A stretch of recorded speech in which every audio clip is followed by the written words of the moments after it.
है आप सभी लोगों का हमारे YouTube चैनल कॉमर्स के गुरु में। और मेरा नाम है लक्ष्मी शंकर गुप्ता और आप सभी लोगों का स्वागत है अगेन आज के इस प्रिपरेशन वाले वीडियो में। सर हम लोग क्या चीज़ की प्रिपरेशन कर रहे हैं, तो BHU BCom एंट्रेंस एग्ज़ाम 2021 की। ठीक है, इस वीडियो को स्टार्ट करने से पहले मैं अगेन ये बता दूं कि देखिए अभी आप लोगों के CU सेट होने के चांसेस दिख रहे हैं।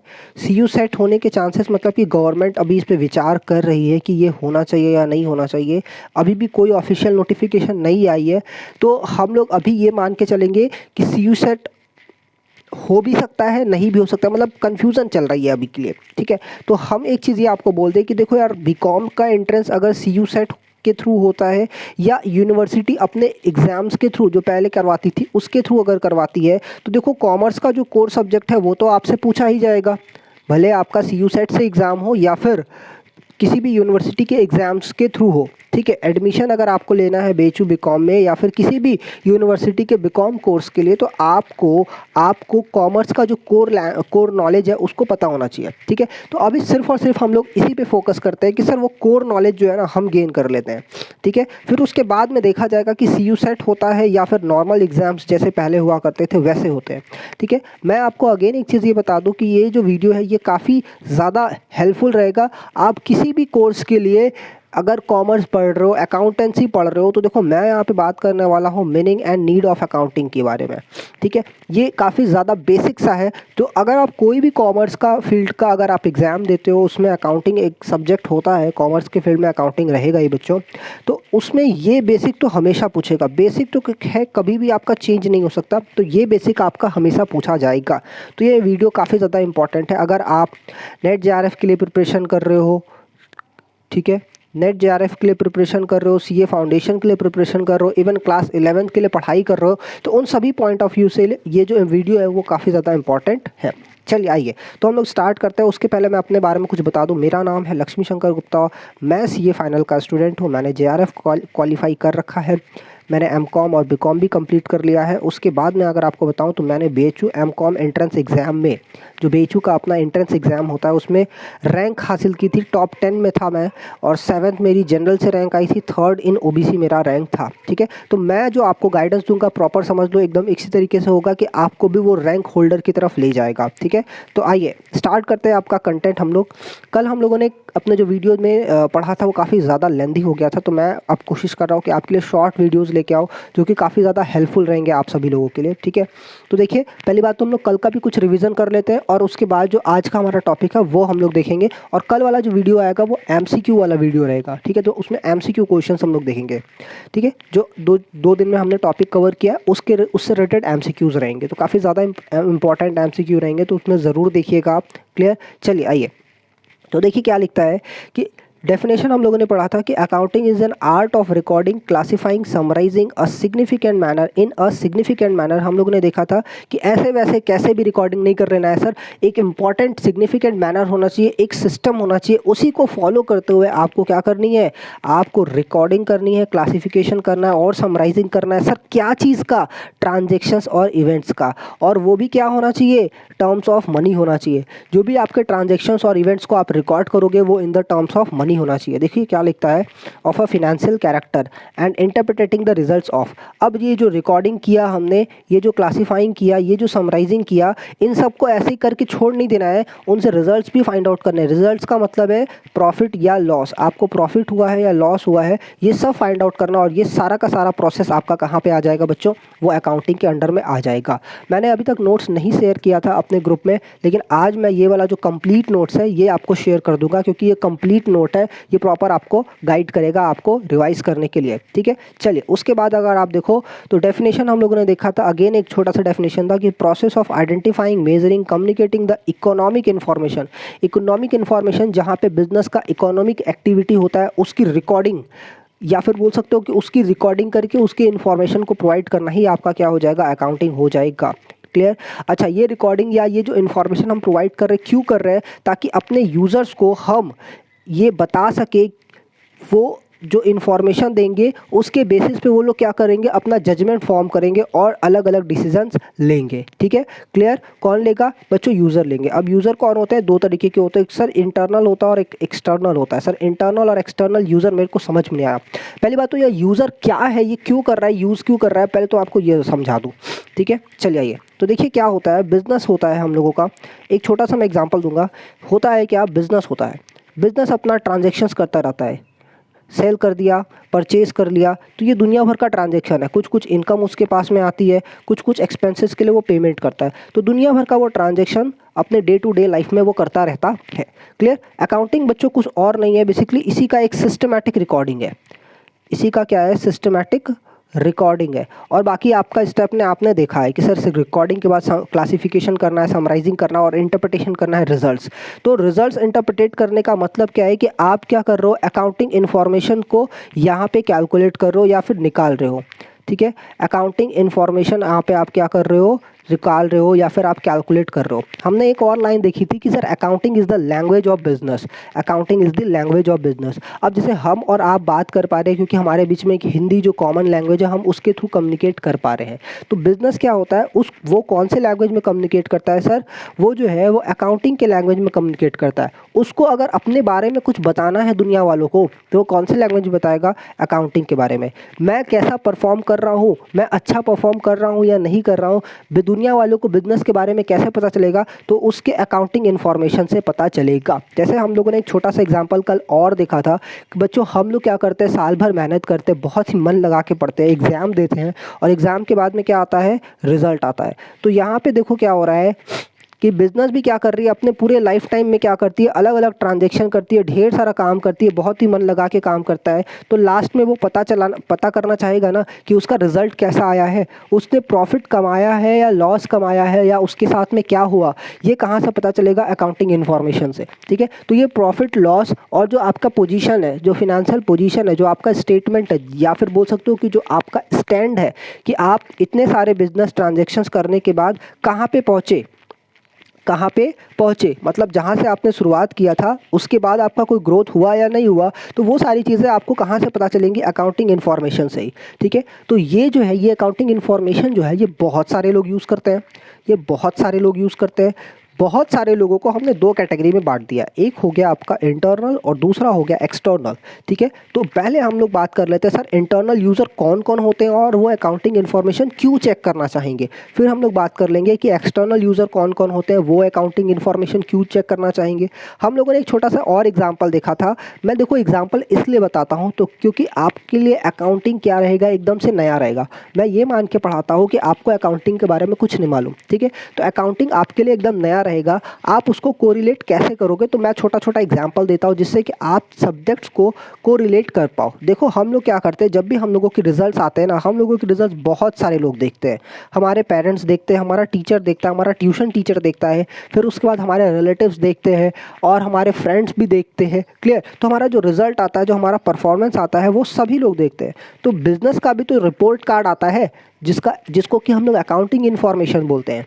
तो वो जो अकाउंटिंग इन्फॉर्मेशन है उसको बहुत सारे लोग यूज़ करते हैं। कौन कौन है बच्चों, सबसे पहले तो इंटरनल यूज़र कौन होते हैं, जो ऑर्गेनाइजेशन के अंदर में होते हैं, ऑर्गेनाइजेशन के अंदर में होते हैं, किसी भी बिजनेस ऑर्गेनाइजेशन के अंदर में होते हैं। और एक्सटर्नल कौन होते हैं बच्चों, ये देखो ये लोग बाहर है, ये हो गया मेरा ऑर्गेनाइजेशन, इसके ये लोग बाहर है, तो ये लोग कौन हो जाएंगे, एक्सटर्नल यूज़र हो जाएंगे, क्योंकि ये बिजनेस के बाहर होते हैं, बिजनेस के अंदर नहीं है लेकिन फिर भी बिजनेस का इन्फॉर्मेशन देख रहे हैं। क्यों देख रहे हैं, हम लोग देखेंगे अभी। ठीक है, सबसे पहले हम लोग बात करते हैं इंटरनल यूज़र में कौन आता है। सर दो लोग आते हैं, एक तो होता है ओनर और एक होता है मैनेजमेंट। ओनर कौन होता है, ओनर वो आदमी होता है जो कैपिटल इन्वेस्ट करता है बिजनेस में, जो बिजनेस में कैपिटल लगाता है। अब देखिए बच्चों, वो कैपिटल लगा रहा है, वो रिस्क ले रहा है, इतना पैसा लगा रहा है, तो वो जानना चाहेगा ना कि eight the end of the period उसको प्रॉफिट हुआ या लॉस। वो जानना चाहेगा ना कि उसको eight the end of the period उसको प्रॉफिट हुआ या लॉस। ओनर्स जस्ट हमारे पेरेंट्स की तरह होते हैं। जैसे हमारे पेरेंट्स हमारे ऊपर खूब सारा पैसा लगाते हैं, हमें ट्यूशन भेजते हैं, हमें बढ़िया स्कूल भेजते हैं, तो वो चाहेंगे ना कि eight the end of this academic session आप अच्छा परफॉर्म करो, आज आपके जो मार्क्स है वो बहुत बढ़िया आए, ठीक है, तो वो हो जाएंगे ओनर। क्लियर। उसके बाद होता है मैनेजमेंट। कभी कभी ओनर क्या करता है, वो बिजनेस पे ध्यान नहीं दे पाता है, तो अब बिजनेस की बागडोर किसको दे दी जाती है, मैनेजर्स को। क्लियर। उसी तरीके से हम बोल सकते हैं कि सर कभी कभी क्या होता है ना, पेरेंट्स जो होता है छोटे बच्चों को पढ़ाता है, लेकिन जब बच्चे बड़े हो जाते हैं तो पेरेंट्स नहीं पढ़ाते हैं, और उनके जो बागडोर है वो ट्यूशन टीचर को दे दिया जाता है कि सर आप देखिए अब, ठीक है, जो कोचिंग इंस्टीट्यूट्स है या जो टीचर्स हो गए स्कूल के, उनके हाथ में वो बागडोर दे दी जाती है। क्लियर। लेकिन जो ओनर है, जो पेरेंट्स है, वो हमेशा ध्यान रखेगा कि क्या कर रहा है टीचर, सही से पढ़ा रहा है कि नहीं। अगर बच्चे का मार्क्स अच्छा आया तो शाबाशी किसको मिलेगी, बच्चे के साथ साथ उस ट्यूशन टीचर को भी मिलेगी। तो बात समझ में आ रहा है मैं क्या बोलने की कोशिश कर रहा हूँ, कि भाई अगर बिजनेस मेरा बड़ा होता है या बिजनेस कॉम्प्लिकेटेड होता है, तो ओनर क्या करता है, बिजनेस संभालने की बागडोर किसको दे देता है, मैनेजमेंट को। तो मैनेजमेंट का जो रिजल्ट आएगा वो भी तो पता लगाना चाहेगा ओनर। अगर प्रॉफिट एंड लॉस बढ़िया लॉस नहीं, प्रॉफिट अगर बढ़िया आ रहे हैं तो शाबाशी किसको मिलेगी, मैनेजमेंट को भी मिलेगी। क्लियर है, बात समझ में आ रहा है, मैनेजमेंट को भी उसके शाबाशी मिलने वाली है। तो मैनेजमेंट क्यों देखता है, पहले तो हम लोग ये समझते हैं, ओनर क्यों देख रहा है ये तो समझ में आ गया। मैनेजमेंट कभी कभी क्या करता है, उससे रिलेटेड डिसीजन लेने के लिए भी देखता है। लाइक ट्यूशन टीचर्स हमारे रिपोर्ट कार्ड को देखेंगे, वो फर्दर आगे डिसीजन लेने के लिए देखेंगे कि भाई हमने जो पढ़ाया था उससे बच्चे ने कैसा स्कोर किया है। अगर बच्चे का कोई सब्जेक्ट वीक है तो फ्यूचर में उस सब्जेक्ट पे ज़्यादा फोकस करने की ज़रूरत है। तो उसी तरीके से यहाँ पे देखा जाएगा, अगर कोई सेक्टर, कोई डिपार्टमेंट, कोई ब्रांच हमारा वीक पड़ रहा है तो फ्यूचर में उस पर हमें ज़्यादा फोकस करने की ज़रूरत है। ये मैनेजमेंट या ये ट्यूशन टीचर देखता है। क्लियर है, यहाँ तक समझ में आया। कोई भी डाउट आएगा बच्चों, आपको कमेंट करके बताना है कि सर मेरे को ये पॉइंट में प्रॉब्लम आ रही है, ठीक है। उसके बाद आइए देखते हैं एक्सटर्नल यूजर्स, यानी कि ये बिजनेस ऑर्गेनाइजेशन के अंदर नहीं है, ये लोग बाहर वाले लोग हैं। अब ये लोग क्यों देखते हैं, सबसे पहले आ गया पोटेंशियल इन्वेस्टर। देखो है क्या, पोटेंशियल इन्वेस्टर वो आदमी है जो कि आपके बिजनेस में इन्वेस्ट करने का सोच रहा है, वो इन्वेस्ट करने का सोच रहा है। अगर इन्वेस्ट कर देगा तो वो क्या हो जाएगा, ओनर हो जाएगा, लेकिन वो अभी सोच रहा है कि भाई ये बिजनेस अच्छी है या नहीं है, फ्यूचर में हमें रिटर्न देगी या नहीं देगी। तो ये सारी बातों के लिए उसको क्या देखना पड़ेगा, हमारा अकाउंटिंग इन्फॉर्मेशन। क्लियर है, बात समझ में आ रहा है, उसको हमें क्या, हमारा क्या देखना पड़ेगा, अकाउंटिंग इन्फॉर्मेशन। फिर लेंडर एंड फिनेंशियल इंस्टीट्यूशंस, जैसे ये वो लोग हो गए जिनसे कि हमें लोन चाहिए होता है। अगर सपोज कर लीजिए बैंक के पास हम जाते हैं, बैंक उसको बोलते हैं कि मेरे पास ढेर सारी चीज़ें, मेरे पास ढेर सारा प्रॉपर्टी है, ढेर सारा एसेट्स है, बहुत सारा पैसा है मेरे पास, हमको तुम लोन दे दो। तो बैंक वाला हमारी बातों पे नहीं मानेगा। अगर हम उसको अकाउंटिंग इन्फॉर्मेशन दिखा दे अपना, तो वो शायद मान जाए। तो अब बैंक और या फिर जो जितने भी लैंडर्स होते हैं वो इसलिए भी आपका अकाउंटिंग इन्फॉर्मेशन देखते हैं, ताकि आपको वो पैसे दे रहे हैं तो वो सिक्योर हो जाए कि भाई मैं सही आदमी को दे रहा हूँ या नहीं, उसके पास सच में प्रॉफिट अच्छा खासा है या नहीं है, ठीक है। चलिए दूसरा point, creditors and suppliers. Creditors and suppliers कौन होते हैं, ये वो लोग होते हैं जो हमें क्रेडिट पे गुड्स सप्लाई करते हैं, क्रेडिट पे गुड्स देते हैं। क्रेडिट मतलब सर उधार पे हमें सामान बेच दिया, तो उधार पे सामान देने तक, जब वो देंगे मेरे को गुड्स, जब देंगे उधार पे, तो उनके जो हाथ है वो कांपते रहेंगे कि भैया पता चला मेरा पैसा मिला या नहीं मिला, गुड्स तो गए ही गए, पैसा भी गया। तो उसके लिए वो लोग क्या करते हैं, मेरा अकाउंटिंग इन्फॉर्मेशन चेक करके मेरे को देंगे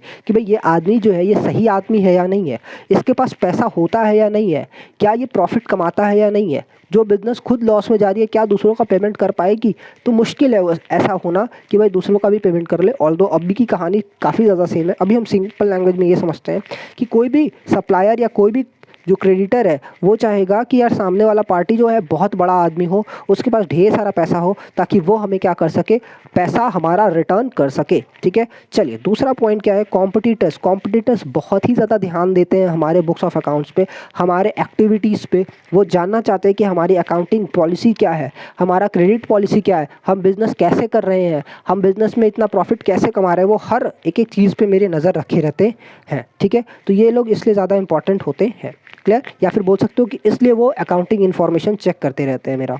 फिर गवर्नमेंट और टैक्स अथॉरिटी भी मेरा अकाउंटिंग इन्फॉर्मेशन चेक करती रहती है कि हमने कहीं किसी लॉ का उल्लंघन तो नहीं कर दिया, किसी लॉ को ब्रेक तो नहीं कर दिया। और टैक्स अथॉरिटी सर क्यों देखेगी, ताकि वो आपका टैक्स लायबिलिटी कैलकुलेट कर सके, वो आपके ऊपर कितना टैक्स बनता है वो निकाल सके। और बाकी और ढेर सारे लोग हैं जिसको कि आपके बुक्स ऑफ अकाउंट्स में इंटरेस्ट होता है, तो वो अपने अपने इंटरेस्ट के हिसाब से आपका बुक्स ऑफ अकाउंट देखते रहते हैं, ठीक है। चलिए उसके बाद हम लोग देखा था सर अकाउंटिंग करना क्यों है, इतना मेहनत क्यों करना है, इतना पढ़ना क्यों है।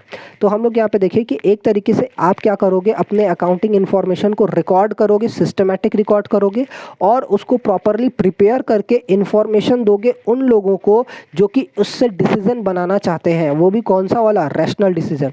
तो उनको डिसीजन मेकिंग के लिए आपको क्या देना होगा, इन्फॉर्मेशन देना होगा। सर ये अकाउंटिंग इन्फॉर्मेशन की बात कर रहा है? जी हाँ बच्चों, ये अकाउंटिंग इन्फॉर्मेशन की बात कर रहा है। ठीक है, तो 2 पॉइंट हमने देख लिया। फिर आप क्या करोगे, एसर्टनिंग रिजल्ट्स ऑफ अबाउट ट्रांजेक्शन। ये जो अबाउट ट्रांजेक्शन हमने रिकॉर्ड किया है ना, ये जो ट्रांजेक्शन्स रिकॉर्ड किया है उससे क्या रिजल्ट निकलता है, प्रॉफिट होता है या लॉस होता है, ये भी हमें कहाँ पता चलेगा, अकाउंटिंग में पता चलेगा। Ascertaining the financial position of the business. Financial position मेरी बिजनेस की क्या है, हमने जहाँ से शुरुआत किया था और आज मेरी पोजीशन क्या है, वो सब पता लगाने के लिए हमको उसके लिए अकाउंटिंग बनाना पड़ेगा। ये बात तो देखो आपको प्रॉफिट एंड लॉस अकाउंट से पता चलेगी, क्लियर। और यहाँ पे इसके लिए आपको बैलेंस शीट बनाना पड़ेगा, क्लियर। तो ये हम लोग इस तरीके से पता लगाते हैं। अब आपका बैलेंस शीट से आपकी सॉल्वेंसी पोजीशन भी पता लग पाती है। सॉल्वेंसी का पोजीशन का मतलब कि आप फ्यूचर में अपने जो डेब्ट्स है वो पे ऑफ कर पाओगे या नहीं कर पाओगे, ये सारा चीज़ होता है। फिर उसके बाद सर अकाउंटिंग साइकिल होती है। अकाउंटिंग जब हम लोग करते हैं तो ये साइकिल या फिर बोल सकते हो कि ये प्रोसेस हमें ऑप्ट करना होता है। सबसे पहले क्या होता है सर, ट्रांजेक्शन्स होते हैं। अब ट्रांजेक्शन्स में हम लोग आइडेंटिफाई करते हैं कि भाई कौन से वाले ट्रांजेक्शन्स को रिकॉर्ड करना है और कौन से वाले ट्रांजेक्शन्स को रिकॉर्ड नहीं करना है। सर ये कैसे पता चलेगा कि कौन से वाले को रिकॉर्ड करना है और कौन से वाले को नहीं रिकॉर्ड करना है? बच्चों अगर कोई भी ट्रांजैक्शन मॉनेटरी टर्म्स में है तो उसको आंख बंद करके आपको रिकॉर्डिंग कर लेनी है, लेकिन अगर कोई ट्रांजैक्शन मॉनेटरी टर्म्स में नहीं है तो सर उसको रिकॉर्ड करना ही नहीं। सर नॉन मॉनेटरी वाला ट्रांजैक्शन मेरे को नहीं समझ में आ रहा है, एक बार बताओ। आप एग्जांपल देखें, देखो एग्जांपल मैं देता हूँ। जैसा कि कल एग्जांपल दिया गया था कि बच्चों क्या हो रहा है कि फैक्ट्री में एम्प्लॉयज़ ने स्ट्राइक कर दिया, फैक्ट्री में एम्प्लॉयज़ ने स्ट्राइक कर दिया, तो वो स्ट्राइक को रिकॉर्डिंग नहीं करेंगे। हाँ हो सकता है स्ट्राइक की वजह से जो आपको फ्यूचर में लॉस होगा उसके लिए आपको उसकी रिकॉर्डिंग करनी पड़ेगी, ठीक है।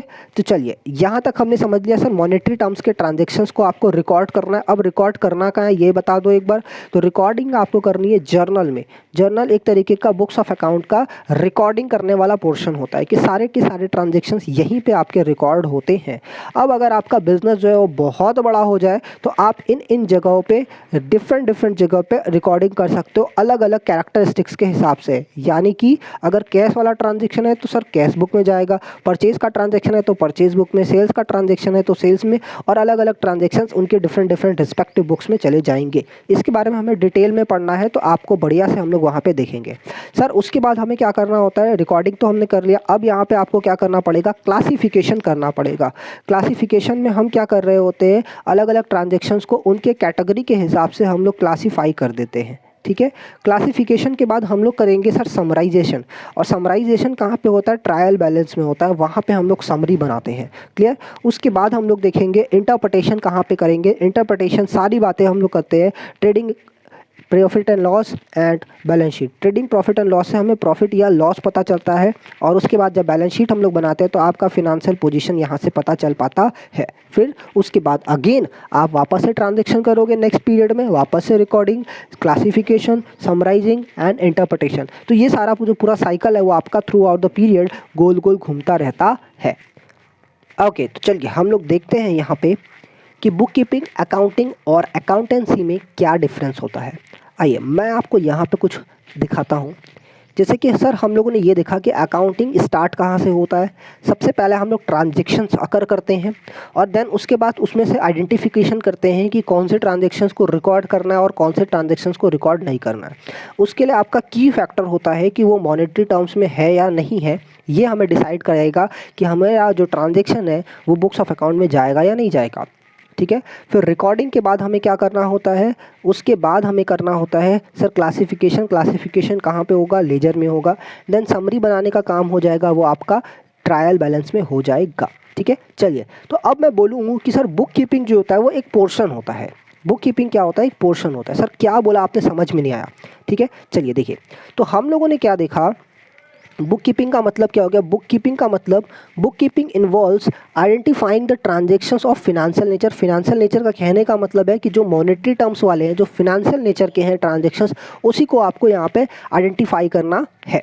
फिर उसके बाद measuring the transaction in the terms of money, फिर उसको मॉनेटरी टर्म्स में कन्वर्ट करना है। मॉनेटरी टर्म्स में कन्वर्ट करने का मतलब जैसे सपोज कर लीजिए यहाँ पे आपने 4 टेबल परचेज किया, जैसा कि हम लोगों का कल का एग्जांपल था, 4 टेबल हमने परचेज किया, अब उसको मॉनेटरी टर्म्स में कन्वर्ट करना है। तो मॉनेटरी टर्म्स में हमने कैसे कन्वर्ट किया, उसको 4000 रुपीज़ का बोल दिया, ठीक है। तो ये आपका हो गया कि सर हमने फिनेंशियल नेचर वाले ट्रांजेक्शन्स को आइडेंटिफाई कर लिया और उसको मॉनेटरी टर्म्स में कन्वर्ट कर दिया। एंड देन अब यहाँ पे क्या करना है, उसकी रिकॉर्डिंग करनी है।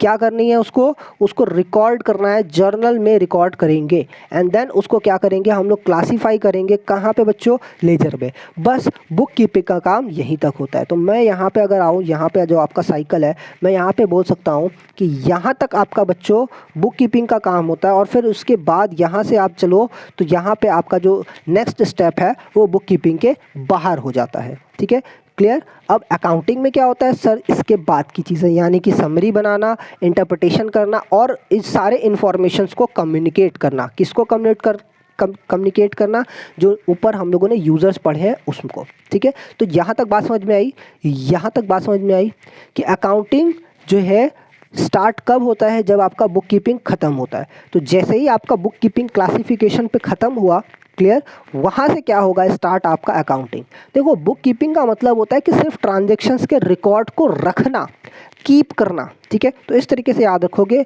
बुक कीपिंग क्या हो गया कि ट्रांजैक्शंस के रिकॉर्ड को कीप करना, रखना, ठीक है। तो कहाँ पे आप रखोगे, जर्नल में, यानी कि रिकॉर्ड करोगे और रिकॉर्ड करके उसको क्या करोगे, आप क्लासीफाई करोगे। तो यहाँ पे ये क्या हो गया,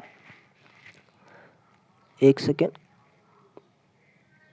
क्लासीफाई कर लोगे। तो क्लासीफाई आपने कहाँ पे कर लिया, लेजर में। तो रिकॉर्डिंग आपकी जर्नल में हो गई और क्लासिफिकेशन आपका लेजर में हो गया। बस यही काम है आपका बुक कीपिंग का। और उसके बाद में जब समरी और इंटरप्रिटेशन बनाते हैं तो वो आपका अकाउंटिंग में आ जाएगा, क्लियर। चलिए स्टेज की बात कर ले तो प्राइमरी स्टेज हो जाएगा आपका बुक कीपिंग का, और उसके बाद जो होता है वो हो जाएगा आपका सेकेंडरी, यानी कि अकाउंटिंग का जो स्टेज है वो सेकेंडरी हो जाएगा, क्लियर। ऑब्जेक्टिव क्या होता है, सिस्टमैटिक रिकॉर्ड रखना सारे ट्रांजेक्शन्स का। बुक कीपिंग का ऑब्जेक्टिव क्या है बच्चों, सिस्टमैटिक रिकॉर्ड रखना सारे के सारे ट्रांजेक्शन्स का, जैसा कि अभी हम लोगों ने देखा। अब अकाउंटिंग का ऑब्जेक्टिव क्या है, to find out the net results, find out करना नेट रिजल्ट्स का। कैसा सर नेट रिजल्ट, प्रॉफिट या लॉस, आपको क्या हुआ बिजनेस का वो भी, और यहाँ पे आपका फिनेंशियल पोजीशन भी आ जाएगा, ठीक है। हम इसको बोल सकते हैं कि यहाँ पे आपको फिनेंशियल पोजीशन भी मिलता है, क्लियर। तो ये भी आपको यहाँ से पता चल जाएगा, क्लियर। अब नेचर ऑफ जॉब क्या है, नेचर ऑफ जॉब है ये आपका रूटीन है, रूटीन वर्क है। मतलब जो ट्रांजेक्शन्स है वो आपका थ्रू आउट द पीरियड होते रहते हैं, थ्रू आउट द पीरियड होते रहते हैं। तो थ्रू आउट द पीरियड आपको क्या करना है, उस ट्रांजेक्शन्स की सिस्टमैटिक रिकॉर्डिंग करनी है, जो कि आपका रूटीन वर्क है, क्लियर। लेकिन यहाँ पे देखो समरी बनाना, इंटरप्रिटेशन करना, ये क्या होता है, ये एकदम लास्ट का आपका जब ईयर एंड हो जाता है, जब आपकी अकाउंटिंग ईयर क्लोज होती है, तो उस लास्ट के में आप क्या करते हो, एनालिटिकल वर्क करते हो, यानी कि अकाउंटिंग करते हो। वहाँ पे आप क्या करते हो, समरी बनाते हो और इंटरप्रिटेशन करते हो, उससे प्रॉफिट एंड लॉस करते हो, ठीक है। यानी जब पूरे एक पीरियड का आपने सारा ट्रांजेक्शन रिकॉर्ड कर लिया, जब पूरे एक पीरियड का आपने सारा ट्रांजेक्शन रिकॉर्ड कर लिया, तो उस सारे ट्रांजेक्शन से आप क्या निकालते हो, रिजल्ट्स निकालते हो, क्लियर है। चलिए बहुत ही बढ़िया। तो यहाँ से अब हम लोग देखेंगे, अब ये जो काम ये कौन करेगा, जो आपका बुक कीपिंग का काम है वो आपका जूनियर स्टाफ करेगा, ठीक है। जूनियर स्टाफ जो होता है वो, क्योंकि इसमें बहुत ही ज़्यादा नॉलेज की ज़रूरत नहीं है, बहुत ही लिमिटेड नॉलेज होगा तो भी आपका काम बन जाएगा, कोई दिक्कत नहीं होने वाली है, ठीक है। अब उसके बाद जो है, जो एनालिटिकल वर्क है, यानी कि जो अकाउंटिंग का वर्क है, जहाँ पे आप समरी बनाते हो, इंटरप्रिटेशन करते हो, उसमें कोई गलती नहीं होनी चाहिए, क्योंकि इन्हीं सारे इन्फॉर्मेशंस को आप कम्युनिकेट करते हो यूज़र्स को, ठीक है। तो ये काम बहुत ही ज़्यादा थोड़ा सा नॉलेजेबल वर्क है, तो यहाँ पे आपको हाई लेवल ऑफ नॉलेज चाहिए। इसलिए ये जो काम है वो कौन करता है, सीनियर स्टाफ करते हैं, जिनको थोड़ा सा एक्सपीरियंस है, नॉलेज है बढ़िया वाला, ठीक है। चलिए उसके बाद हम लोग यहाँ पे देखते हैं बुक कीपिंग और अकाउंटिंग सर क्लियर हो गया। अब अकाउंटेंसी नहीं समझ में आ रही सर, ये अकाउंटेंसी एक नया टर्म क्या है। देखो मैं बच्चों आपको बताऊँ, ये जो हम लोग बात कर रहे थे, कल भी हम लोगों ने बात किया और आज भी हम लोग बात कर रहे हैं कि ये जो अकाउंटिंग होता है ना, अकाउंटिंग में बेसिकली क्या होता है, सिस्टमैटिक रिकॉर्डिंग होती है, सिस्टमैटिक रिकॉर्डिंग होती है। यानी सर एक कोई रूल होगा, कोई रेगुलेशन होगा, कोई एक सिस्टम होगा जिसको कि सभी लोग फॉलो करके ट्रांजैक्शंस की रिकॉर्डिंग करते हैं, ठीक है। अब ये जो सिस्टम, ये जो रूल्स और ये जो प्रिंसिपल्स हैं वो जहाँ पे भी लिखे हैं उसको हम क्या बोलते हैं, अकाउंटेंसी बोलते हैं। क्लियर है। तो अकाउंटेंसी क्या है, आपका सब्जेक्ट नॉलेज को कंटेन करता है, सब्जेक्ट नॉलेज को क्या करता है, कंटेन करता है। तो ये सारे सिस्टम, ये सारे रूल्स, ये सारे प्रिंसिपल्स जहाँ पे भी लिखे हैं वो आपका कौन हो जाएगा, प्रिंसिपल हो जाए, सॉरी अकाउंटेंसी हो जाएगा। क्लियर। तो हम एक तरीके से ऐसे भी बोल सकते हैं कि सर अगर अकाउंटिंग के रूल्स को यूज़ करके हम बुक्स ऑफ अकाउंट बनाते हैं तो उसको अकाउंटिंग बोल सकते हैं। जी हाँ बच्चों, ऐसे ही बोलेंगे कि अगर हम अकाउंटेंसी के रूल्स को यूज़ करके बुक्स ऑफ अकाउंट बनाएंगे, क्योंकि यहाँ पे देखो आईएनजी लगा है, ठीक है, ये कंटिन्यूअस टर्म में है। क्लियर। तो बात समझ में आ रहा है। तो अगर हम अकाउंटेंसी के रूल को यूज़ करते हैं और बुक्स ऑफ अकाउंट प्रिपेयर करते हैं तो उस प्रोसेस को क्या बोल देंगे, accounting. Accounting is the process, और जो प्रोसेस को फॉलो करने के लिए जो रूल्स और रेगुलेशन होना चाहिए, पता होना चाहिए, वो आपका कहाँ पे लिखा हुआ है, अकाउंटेंसी में लिखा हुआ है। क्लियर। तो accounting is concern with recording, classifying and summarising the transactions. Clear. लेकिन अकाउंटेंसी क्या है sir, accountancy concern with the rules of recording, ठीक है। ये क्या करता है, किससे कंसर्न है, उसके रूल से, किसके रूल से, recording, classifying, summarising of transaction. तो ये जो रूल्स आपको यूज़ करना है अकाउंटिंग करते वक्त, ये सारी रूल्स आपका कहाँ पे लिखा होगा, अकाउंटेंसी में, ठीक है। अकाउंटिंग आपका नैरो कॉन्सेप्ट है एज कंपेयर टू अकाउंटेंसी। थोड़ा सा अकाउंटेंसी क्या हो जाएगा, उसके कंपैरिजन में वाइडर कॉन्सेप्ट है, ठीक है। फिर क्या बोलता है, जो अकाउंटिंग है वो आपका किस पे डिपेंड करता है, बुक कीपिंग पे। जैसा कि हम लोगों ने देखा है कि बुक कीपिंग जस्ट स्टार्ट होता है, अकाउंटिंग जस्ट स्टार्ट होता है जहाँ पे आपका बुक कीपिंग ख़त्म होता है। तो पूरा का पूरा उस पर डिपेंड है। अगर बुक कीपिंग अच्छे से होगी तो अकाउंटिंग भी बहुत बढ़िया से होगी। लेकिन जो अकाउंटेंसी के होता है वो क्या होता है बच्चों, वो होता है rules that are used while doing book keeping and accounting. While doing, इसको यहाँ पे एक एक्स्ट्रा वर्ड लिख लेना, while doing book keeping and accounting. Clear है। चलिए उसके बाद हम लोग देखेंगे फंक्शन क्या होता है। ये आपका रूटीन वर्क होता है, ये एनालिटिकल वर्क होता है। अच्छा ये यहाँ पे सेम लिखा हुआ है, अच्छा ठीक है, इसको भी काट दो आप, ये एक्स्ट्रा कुछ है नहीं। क्लियर। चलिए अब हम लोग आगे आते हैं। नेक्स्ट टॉपिक हम लोग पढ़ने वाले हैं टाइप्स ऑफ ब्रांच, या फिर टाइप्स ऑफ अकाउंटिंग, या बोल सकते हो कि ब्रांचेस ऑफ अकाउंटिंग। सर हम लोगों ने यहाँ पे देखा कि हम फिनेंशियल नेचर के ट्रांजैक्शंस को रिकॉर्ड कर रहे हैं। अकाउंटिंग में क्या करते हैं, फिनेंशियल नेचर के ट्रांजैक्शंस को रिकॉर्ड करते हैं, तो ये हो जाएगा आपका फिनेंशियल अकाउंटिंग।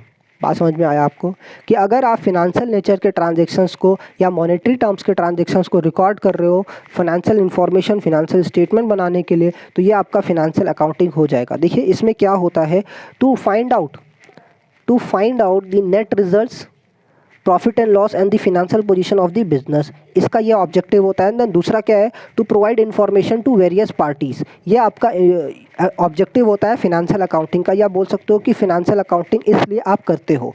दूसरा पॉइंट क्या है, कॉस्ट अकाउंटिंग। अब देखो कॉस्ट अकाउंटिंग क्या होता है। कॉस्ट मतलब हो गया बच्चों, अगर हिंदी में हम बोलना चाहें तो लागत बोल सकते हैं, है ना। तो जितना भी आपने प्रोडक्शन किया या फिर जो भी आप काम कर रहे हो उसकी कॉस्ट क्या आती है, तो उससे रिलेटेड जितने भी आपकी रिकॉर्डिंग होती है, उससे रिलेटेड जितने भी आपके असर्शन होते हैं, वो सब यहाँ पे आते हैं। To ascertain the total cost and per unit cost of the product, तो कॉस्ट से रिलेटेड जितने भी आपके कैलकुलेशंस हैं वो सब कहाँ पे हो जाएंगे बच्चों, आपके कॉस्ट अकाउंटिंग में। अच्छा तो सर कॉस्ट वाले जितने भी ट्रांजैक्शंस की रिकॉर्डिंग है, यानी कि बोल सकते हैं कि कॉस्ट की जो रिकॉर्डिंग है वो आपकी कॉस्ट अकाउंटिंग में हो रही है। हाँ लेकिन वहाँ पे आप उस पर भी फोकस करते हो कि कैसे उस कॉस्ट को कंट्रोल किया जाए, कैसे उस कॉस्ट को हम लोग क्या कर ले बच्चों, कंट्रोल कर ले। अब दूसरा पॉइंट क्या है, टैक्स अकाउंटिंग।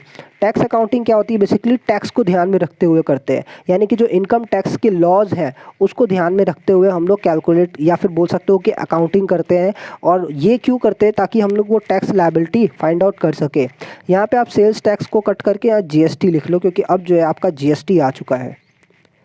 आ गया क्या, वो 3-4 साल हो गए, तो जीएसटी अब यूज़ होता है, तो जीएसटी ये हो जाएगा। ठीक है, अगला पॉइंट क्या है, मैनेजमेंट अकाउंटिंग। देखिए मैनेजमेंट अकाउंटिंग क्या होता है, present the information in such a way it understandable to the management. अब मैनेजमेंट को समझने के लिए अगर हम इंफॉर्मेशन को प्रेजेंट करते हैं तो आपका मैनेजमेंट अकाउंटिंग हो जाएगा। सर ये कैसा मैनेजमेंट का मतलब कैसा प्रेजेंट कर रहा है, क्यों कर रहा है, तो देखिए होता क्या है, मैनेजमेंट क्या करती है, डिसीजन बनाती है। तो ऐसे अगर अकाउंटिंग इन्फॉर्मेशन को हम लोग प्रेजेंट करते हैं उनके हिसाब से, उनके अंडरस्टैंडेबिलिटी के हिसाब से, तो वो क्या हो जाएगा, डिसीजन मेकिंग के लिए यूज़ होगा, तो हम उसको बोल देंगे मैनेजमेंट अकाउंटिंग। बेसिकली ये क्या करते हैं, अकाउंटिंग इन्फॉर्मेशन को थोड़ा सा तोड़ मड़ोड़ के अपने हिसाब से ये लोग बना लेते हैं, ताकि वो चार्ट में, ऐसा डायग्राम्स में, ताकि वो इजीली समझ में आ जाए और उसके बेसिस पे ये लोग डिसीजंस ड्रॉ कर सकें। ठीक है, चलिए अगला पॉइंट है ये सोशल रिस्पॉन्सिबिलिटी अकाउंटिंग। देखो यार अब के टाइम में ये बहुत ज़्यादा इंपॉर्टेंट हो चुका है। सोशल रिस्पॉन्सिबिलिटी अकाउंटिंग मतलब कहने का ये है कि जो बिज़नेस होता है ना, ये पार्ट होता है सोसाइटी का। तो सोसाइटी का पार्ट होने के नाते उसकी कुछ ना कुछ रिस्पॉन्सिबिलिटी होती है सोसाइटी के लिए, कि हमें एजुकेशन फैलाना चाहिए, या बोल सकते हो कि एक एनवायरनमेंट बढ़िया से हमें क्रिएट करके रखना चाहिए, एक बढ़िया एनवायरनमेंट क्रिएट करना चाहिए, डेवलपमेंट अपने आसपास का करना चाहिए, हम बढ़िया क्वालिटी का प्रोडक्ट दें, लोगों को चीट ना करें। तो ये सब एक रिस्पॉन्सिबिलिटी होता है किसी भी बिजनेस ऑर्गेनाइजेशन के लिए, तो उसकी भी प्रॉपर अकाउंटिंग की जाती है, ताकि आप क्या कर सको, उसके लिए भी जितने भी आपने स्टेप्स लिए उन सब को प्रॉपरली आप अरेंज कर सको अपने पास में। देखो क्या होता है, work on the reports on activities of the business towards the society. तो सोसाइटी के लिए किसी भी बिजनेस ने क्या क्या काम किया उसकी रिपोर्ट करना, उसकी रिकॉर्डिंग करना, ये आपकी हो जाती है सोशल रिस्पॉन्सिबिलिटी अकाउंटिंग में। Techniques are used for measuring the contribution and the benefit of the business towards the society. तो किस तरीके से आपने अपने सोसाइटी को फ़ायदा पहुंचाया, किस तरीके से आपने उसके लिए कुछ ना कुछ कंट्रीब्यूट किया, तो ये सारी बातें हम लोग कहाँ पे पढ़ लेते हैं बच्चों, सोशल रिस्पॉन्सिबिलिटी अकाउंटिंग में। ये आपके एग्ज़ाम के लिए बहुत ज़्यादा इंपॉर्टेंट है कि सर बताइए टाइप्स ऑफ अकाउंटिंग क्या होते हैं, या ब्रांच ऑफ अकाउंटिंग क्या होती है, या आपको डेफिनेशन दे के पूछ लेगा कि ये कौन से टाइप ऑफ अकाउंट है। ठीक है, ऐसा करके अब आता है, हम लोग देखते हैं लिमिटेशन ऑफ अकाउंटिंग। मतलब अकाउंटिंग से बहुत अच्छी अच्छी बातें हम लोग ने देख लिया, अब हम लोग देखते हैं कि अकाउंटिंग के लिमिटेशन क्या है। सबसे पहले क्या बोलता है, बेस्ड ऑन कॉन्सेप्ट्स और एंड कन्वेंशंस। ये तो अच्छी बात हुई ना सर, ये उसमें बैड क्या है या लिमिटेशन क्या है। देखो क्या बोल रहे हैं हम लोग कि accounting are prepared on the number of concepts and conventions. ठीक है, अब जो अकाउंटिंग होती है वो ढेर सारे कॉन्सेप्ट्स और कन्वेंशंस के हिसाब से बनती है। क्लियर, तो एक्चुअल में क्या है, कभी कभी हम वो भूल जाते हैं, हमको क्या फॉलो करना होता है, वो रूल्स है, वो रेगुलेशंस हमें फॉलो करना पड़ जाता है। क्लियर है, तो इसलिए थोड़ा सा मैं इसको बोलता हूँ लिमिटेशंस है। देखो क्या लिखता है, fixed assets are always shown in their cost not at their market value as per the historical cost concept. Historical cost एक करके एक कॉन्सेप्ट होता है जहाँ पे आपको फिक्स एसेट्स को जो है वो उसके कॉस्ट पे लिखना है, मार्केट के हिसाब से नहीं। तो मार्केट में कुछ भी चल रहा है उससे मतलब नहीं है, आपको उसके कॉस्ट पे लिखना है। ठीक है, सपोज कर लीजिए एक पीस ऑफ लैंड है, हमने उसको 10 लाख में ख़रीदा। ठीक है, हम उसको कितने में दिखाएंगे सर, 10 लाख में ही दिखाएंगे हिस्टोरिकल कॉस्ट प्रिंसिपल के हिसाब से। भले उसकी मार्केट वैल्यू आज 25 लाख चल रही है, हम उसको ये वैल्यू से नहीं दिखा सकते। तो फिर आप बोल सकते हो कि यहाँ पे सर ट्रू फिगर नहीं गया, ट्रू फिगर लोगों के सामने लैंड की नहीं आई, तो ये एक थोड़ा सा लिमिटेशन हो जाता है। ठीक है, इनकम्प्लीट इन्फॉर्मेशन, सर ऐसे कैसे बोल दियो, यहाँ पे तो हम लोगों ने पढ़ा सिस्टमैटिक रिकॉर्डिंग होती है, सर कैसे। देखो क्या लिखता है, it provides an incomplete information about the profit and loss as the profit and loss can be known when the business is closed down. ठीक है, ऐसे तो हम लोग क्या बोलते हैं कि सर आपका जब बिजनेस बंद होगा तो उस समय आपको पता चलेगा कि आपका बिजनेस कितना हुआ, या आप बोल सकते हो कि आपका प्रॉफिट कितना हुआ। सर ये एक बार एग्जांपल देखो समझाता हूँ, मेरे को समझ में नहीं आ रहा। जैसे देखो फॉर एग्जांपल मैंने एक बिज़नेस स्टार्ट किया 1 लाख रुपीज़ से। ठीक है, अब मैं बिज़नेस क्लोज़ करने जा रहा हूँ, 4 साल हो गए मेरे को बिज़नेस क्लोज़ करते करते, और 4 साल के बाद मेरे पास जो सारी चीज़ों को बेच करके, सारी चीज़ों का भुगतान करने के बाद, या बोल सकते हो कि पेमेंट करने के बाद जो मेरे पास पैसे आए वो आ गए कुछ इतना। तो हम बोल सकते हैं कि मेरे को बिज़नेस से नेट प्रॉफिट कितना हो गया, 7 लाख रुपीज़ का। ठीक है, तो ये कब पता चल पाएगा, ये ऐसा एक्चुअल वाला प्रॉफिट कब पता चल पाएगा, जब हम लोगों का बिज़नेस क्लोज़ होगा। ठीक है, ऐसा क्लोज़ होने का तो वेट करेंगे नहीं, तो हम क्या करते हैं, पीरियोडिकली हम लोग प्रॉफिट एंड लॉस कैलकुलेट करते रहते हैं। ठीक है, तो एक्चुअल प्रॉफिट या लॉस ये कैलकुलेट नहीं हो पाती, बस हाँ एक तरीके से हम लोग कोशिश कर लेते हैं कि यार प्रॉफिट या लॉस कितना हो रहा है। क्लियर। चलिए फिर उसके बाद क्या देखते हैं, omission of qualitative information. Qualitative information नहीं मिल पाता है अकाउंटिंग से। बार बार हम लोगों का अभी तक डेफिनेशन जो हम लोगों ने पढ़ा या फिर जितना भी अकाउंटिंग के बारे में हम लोगों ने देखा, बार बार उसने यही बोला कि आपको क्या करना है, सिर्फ और सिर्फ जो मॉनेटरी टर्म्स वाले ट्रांजेक्शन्स है सिर्फ उसको रिकॉर्ड कर रहे हैं। ठीक है, अच्छा देख लो यार, ये आपका टेलीग्राम आईडी है हमारा, इसको आप ज्वाइन कर लीजिए। ये व्हाट्सअप नंबर है हमारे, यहाँ पे भी आप मैसेज करके हमसे कनेक्ट हो सकते हो। ठीक है, तो आइए अभी हम लोग पढ़ लेते हैं लिमिटेशन पहले। तो ओमिशन ऑफ क्वालिटेटिव इन्फॉर्मेशन, तो क्वालिटेटिव इन्फॉर्मेशन नहीं दिखाते, जैसे कि हम लोगों ने स्ट्राइक की वजह से लॉस हुआ इसको रिकॉर्ड करना है, लेकिन उस लॉस हुआ है क्यों, क्योंकि स्ट्राइक हो गया था, ये आपने नहीं बताया, तो सामने वाला यूज़र तो ये बोलेगा कि आपने अच्छा काम नहीं किया होगा इसलिए आपको लॉस हुआ। ठीक है, तो स्ट्राइक हो गया ये भी तो बताओ। क्लियर। चलिए देखिए क्या लिखता है यहाँ पे, तो as the accounting records only those transactions which are monetary in nature. Clear, सिर्फ उन्हीं ट्रांजेक्शन्स को रिकॉर्ड किया जाता है जो कि आपका मॉनेटरी है। It ignores the qualitative information like quality of staffs, industrial relation, public relations, ये सारी बातें वो लोग नहीं लिखते हैं अकाउंटिंग में। क्लियर है, तो ये आपकी लिमिटेशन हो जाती है अकाउंटिंग के लिए। ठीक है, अफेक्टेड बाय विंडो ड्रेसिंग, ये काफ़ी ज़्यादा बार फेस किया जाता है ये प्रॉब्लम। विंडो ड्रेसिंग का मतलब होता है कि अपने हिसाब से उसको ऐसा तोड़ मरोड़ के दिखा दो ताकि सामने वाला जो पार्टी है वो इम्प्रेस हो जाए, सामने वाली जो पार्टी है वो इम्प्रेस हो जाए, उसको ऐसे तोड़ मरोड़ के दिखा दो, इसको बोलते बच्चों विंडो ड्रेसिंग। ठीक है, एग्जाम में बहुत बार पूछा हुआ है, ये एग्जाम में बहुत बार पूछा हुआ है आपके। तो manipulation in the books of accounts in the financial statement to show a better position of the business is known as window dressing. ठीक है, जैसे क्या लिखता है कि closing stock may be over valued, credit purchase at the end of the year are ignored. जैसे हो सकता है कि अगर हमने कोई क्रेडिट परचेज किया है लास्ट में, यानी कि उधार पे सामान खरीदा, उसको हम लोग नहीं दिखा रहे, क्रेडिट परचेज नहीं दिखाएंगे तो आपका प्रॉफिट ज़्यादा दिखेगा। अगर हम लोग क्लोजिंग स्टॉक को ज़्यादा वैल्यू पे दिखाते तो उससे भी आपका प्रॉफिट क्या होगा, बढ़ा हुआ दिखेगा। और प्रॉफिट अगर हम बढ़ा के दिखाते हैं तो सामने वाला बोलेगा यार बिजनेस तो बहुत बढ़िया है, मतलब इसके बिजनेस में इंटरेस्ट लेना चाहिए। ऐसा करके वो क्या करेगा, थोड़ा सा आपके यहाँ पे, मतलब आप क्या कर सकते हो, सामने वाले को इन्फ्लुएंस कर सकते हो। ठीक है, इन्फ्लुएंस्ड बाय पर्सनल जजमेंट। अब जो अकाउंटिंग होती है ना बच्चों, वो क्या होती है, पर्सनल जजमेंट के हिसाब से बनती है। क्लियर। जैसे सर, जैसे मेरे को समझ में नहीं आया, अब जैसे क्या है कि मेथड ऑफ डेप्रिसिएशन, ये आप खुद चूज़ करते हो कि स्ट्रेट लाइन लेना है या WDV लेना है। स्टॉक के लिए जो आपका वैल्यूएशन का जो मेथड रहेगा वो लीफो लेना है या फीफो लेना है। अलग अलग आदमी अलग अलग डिसीजन ले सकता है। हो सकता है मैंने स्ट्रेट लाइन मेथड चूज़ किया, हो सकता है कोई दूसरा आदमी क्या करेगा, डिमिनिशिंग बैलेंस मेथड यूज़ करेगा। ठीक है, तो अलग अलग मेथड यूज़ करने से भी आपके जो आंसर्स आएंगे वो अलग अलग आएंगे। तो इससे के लिए बोल सकते हैं कि पर्सनल जजमेंट पे इफेक्ट करेगा। अगर ये आदमी बनाता है तो आंसर अलग आता है, सर दूसरा आदमी अगर बनाएगा अकाउंटिंग तो आंसर दूसरा आएगा। ऐसा हो सकता है क्योंकि वो आदमी ने कुछ और सोचा था, ये आदमी ने कुछ और सोचा है, तो इस तरीके से प्रॉब्लम आती है। किसी ने स्ट्रेट लाइन मेथड से कैलकुलेशन किया और किसी ने डिमिनिशिंग वैल्यू बैलेंस मेथड से काम किया है, तो दोनों पे आंसर में फ़र्क आएगा। क्लियर है। चलिए देखिए क्या लिखता है, in many situations the accountant has to make the choice or the various alternatives. ठीक है, तो उसमें आपका क्या होगा, इन्फॉर्मेशन अलग अलग डिफर कर सकता है। Ignores the price level change. Price level change यहाँ पे मतलब हो गया इन्फ्लेशन। ठीक है, ये जो इन्फ्लेशन होता जा रहा है, बढ़ता जा रहा है, वो हम लोग इग्नोर करते हैं। क्लियर। जैसे सपोज कर लीजिए हम लोग गुड्स जो है, पहले हम लोग 10 यूनिट्स बेचा करते थे 50 रुपये का, तो सेल कितनी दिखाते थे हम, 500 रुपया। ठीक है, 10 यूनिट आप बेच रहे हो 50 रुपये का, अभी क्या हो रहा है, फिर भी 10 यूनिट बेच रहे हो, लेकिन अब जो दाम हो गया है वो 70 हो गया है, और आपने क्या बोला कि अब आप बोल रहे हो कि सेल जो हो गया वो 700 रुपीज़ का हो गया।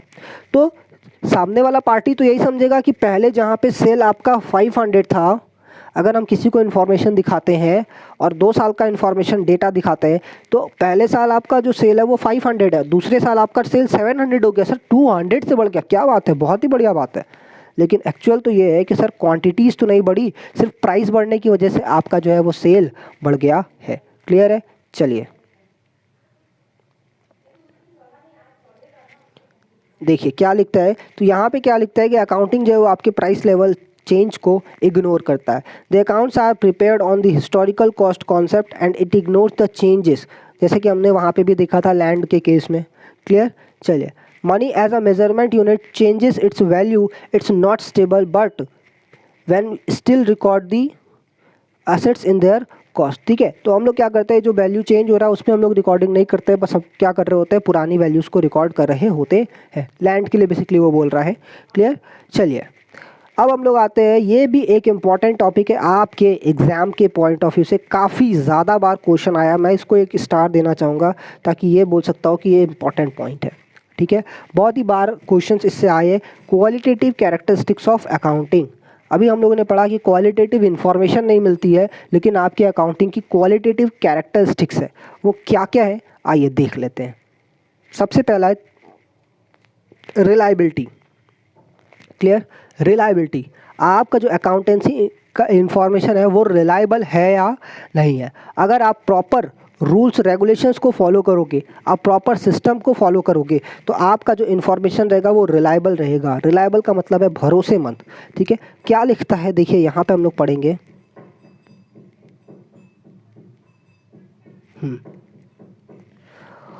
All the accounting information must be reliable. It means verifiable. Verifiable मतलब कि हम इसको आराम से वेरीफाई कर सकते हैं। Clear. All the accounting information must B reliable. सारे के सारे जो अकाउंटिंग इन्फॉर्मेशन होने चाहिए वो क्या होने चाहिए बच्चों, रिलायबल होने चाहिए, भरोसेमंद होने चाहिए। मतलब जब आप उसको वेरीफाई करना चाहो तो आराम से उसको वेरीफाई कर सकते हो। Free from biasness. बायसनेस मतलब कि बोल सकते हो कि बायस हो के काम करना, मतलब ऐसा कुछ अपना दिमाग लगाना, जो सही है उसको नहीं दिखा करके जो गलत है उसको दिखाना, जो एक्चुअल में है उसको नहीं दिखाना। जो सही चीज़ है अगर उसको दिखा देंगे तो सर बिजनेस में लॉस आने लगेगा, उसको कैसे दिखा सकते हैं, हमें तो प्रॉफिट ज़्यादा दिखाना है ना, तो गलत चीज़ दिखा देते हैं, चलो ऐसा काम करते हैं, विंडो ड्रेसिंग कर दिया। तो ऐसा नहीं होना चाहिए सर, बायसनेस नहीं होना चाहिए, जो सही है उसी को आपको दिखाओ। ठीक है। एंड दी एरर्स, जो आपका इन्फॉर्मेशन है वो फ्री फ्रॉम बायसनेस होना चाहिए और एरर फ्री होना चाहिए। तो इस तरीके से हम क्या बोल सकते हैं कि अगर आपका ये सारा जो डेटा है, ये सारी चीज़ें वेरीफाइबल हो सकता है, मतलब वेरीफाई कर सकते हो आप, और उसको बायसनेस और एरर से दूर रखते हो, तो आपका जो डेटा है वो रिलायबल रहेगा। फिर उसके बाद क्या लिखते हो कि can be verified from the source document. Sir source document क्या होता है, नहीं समझ पाया। जैसे कि आपने अगर सेल दिखाया, आपने अपने अकाउंटिंग इन्फॉर्मेशन में सेल दिखा दिया 5 लाख रुपए का। क्लियर। इससे आपकी प्रॉफिट तो बढ़ जाएगी बच्चों, प्रॉफिट तो बढ़ जाएगी, लेकिन क्या सच में सेल हुआ है, इसके लिए आपको इससे रिलेटेड डॉक्यूमेंट चेक करने पड़ेंगे। अगर हमारा सच में 5 लाख का सेल हुआ है तो हमारे पास में सेल इनवॉइस होगी जो कि हम कस्टमर्स को देंगे। तो वो सेल इनवॉइस से अगर हम क्या कर सकते हैं, उसको वेरीफाई कर सकते हैं कि हाँ मेरे पास में सेल हुआ है। क्लियर। अगर हम कोई एक्सपेंस करते हैं तो उसका मेरे पास बिल होगा, अगर हम कोई एसेट्स परचेज करके लाते हैं तो उसके मेरे पास बिल होंगे। ठीक है, तो उन सब को हम क्या कर सकते हैं, वेरीफाई कर सकते हैं। तो can be verified from source document. Source document मतलब कि जितने भी ट्रांजेक्शन आपके हुए हैं उससे रिलेटेड डॉक्यूमेंट आपके पास में है। Which brings truthfulness of the result. जो आपके अकाउंटिंग इन्फॉर्मेशन रहेंगे, जो भी आपका अकाउंटिंग डेटा रहेगा वो आपका ट्रूथफुल रहेगा अगर आपके पास में उसके प्रॉपर सोर्स डॉक्यूमेंट है। ठीक है, तो इस पे आपका जो रिजल्ट आएगा उस पे लोग भरोसा भी कर सकते हैं, यानी कि रिलाई कर सकते हैं। क्लियर। अब क्या बोलता है रेलेवेंट। रेलेवेंट का मतलब हो गया कि सिर्फ और सिर्फ काम की चीज़ें आप दिखा रहे हो, ऐसा फालतू की चीज़ नहीं। ठीक है, देखिए क्या लिखता है, all the accounting information must be relevant for the user to help in decision making. Clear. तो जितने भी आपके अकाउंटिंग इन्फॉर्मेशन होते हैं वो बहुत ज़्यादा इंपॉर्टेंट होता है किसी भी यूज़र को डिसीजन लेने के लिए। क्लियर। चलिए फिर क्या बोलता है कि एग्जाम्पल देखिए लिख रहा है यहाँ पे, the rate of dividend of the firm in the previous year it will affect the share holder decision making. भाई पिछले साल हमने किस रेट से डिविडेंड दिया था वो इस बार के आपके शेयर होल्डर्स का डिसीजन में काफ़ी ज़्यादा इम्पैक्ट करेगा, तो इसको आपको दिखाना है। ठीक है, क्योंकि ये इंपॉर्टेंट है, ये आपको दिखाना पड़ेगा। ऐसा है कि लगता है पिछले बार हमने बहुत कम दिया था, ऐसा करते हैं कि इसको नहीं दिखाते हैं, चलो छुपा देते हैं, तो ये आप नहीं कर सकते। जो इंपॉर्टेंट डेटा है वो आपको देना पड़ेगा। क्लियर। अच्छा, रेट ऑफ डिविडेंड क्या होता है, सर डिविडेंड क्या होता है ये मैं बता दूं आपको। सबसे पहली बात, सर डिविडेंड क्या होता है। अब आपको मालूम है कि अगर ओनर बिजनेस में पैसा लगाता है, ओनर अगर बिजनेस में पैसा लगाता है तो रिटर्न में क्या चाहेगा बच्चों, प्रॉफिट चाहेगा। ठीक है, अगर ओनर या बोल सकते हैं कि जो अगर बिजनेस आपका कंपनी है, अगर जो आपका बिजनेस है, कंपनी है, और हम उसका शेयर परचेज करके उसमें पैसा लगाते हैं तो उसको हमें क्या मिलना चाहिए, हमें उसको मिलना चाहिए डिविडेंड। अब शेयर क्या होता है सर, ये नहीं समझ में आ रहा है। शेयर क्या होता है बच्चों, बेसिकली किसी भी बिजनेस को चलाने के लिए आपको क्या चाहिए होता है, कैपिटल चाहिए होता है, ये तो आपको मालूम है। तो कंपनी में भी क्या होता है, कैपिटल होता है, और कैपिटल में जो लोग भी पैसा लगाते हैं उनको हम लोग बोलते हैं शेयर होल्डर्स। और जो लोग भी पैसा लगाते हैं ना, तो पैसा लगाने के अगेंस्ट में उनको कंपनी शेयर देती है, ठीक है।